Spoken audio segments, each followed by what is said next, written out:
மற்றொரு தேர்தலில் இப்போது நாம் சந்தித்திருக்கின்றோம். மீண்டும் அவர் தெரிவு செய்யப்பட்டார். ஜனாதிபதி உத்தம ஜனாதிபதி அவர்களால் வழங்க இருக்கின்ற அந்த முழுமையான வழங்க இருக்கும் உதவித்தொகையினை பெற்று இந்த காத்தான்குடி நகரை ஒரு பசுமை மிக்க நகரமாக மாற்ற அவர்களால் முடியும். எனவே அன்புக்குரிய வாக்காளர் பெருமக்களே, நீங்கள் அனைவரும் மீண்டும் இந்த வாக்கினை அவர்களுக்கு அதை வழங்கி மீண்டும் இந்த நகரத்தின்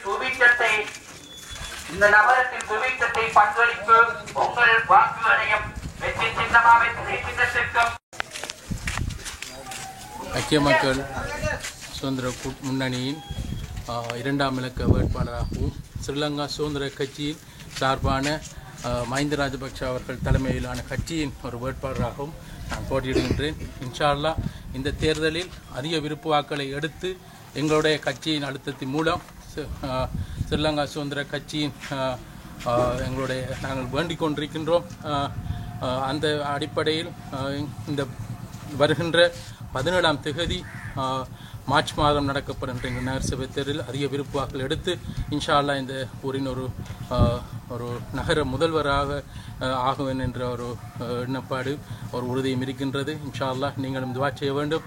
ஒரு நல்ல தலைமைத்துவத்தை இந்த ஊருக்கு வழங்குவேன் என்று கூறிக்கொள்ள விரும்புகின்றேன்.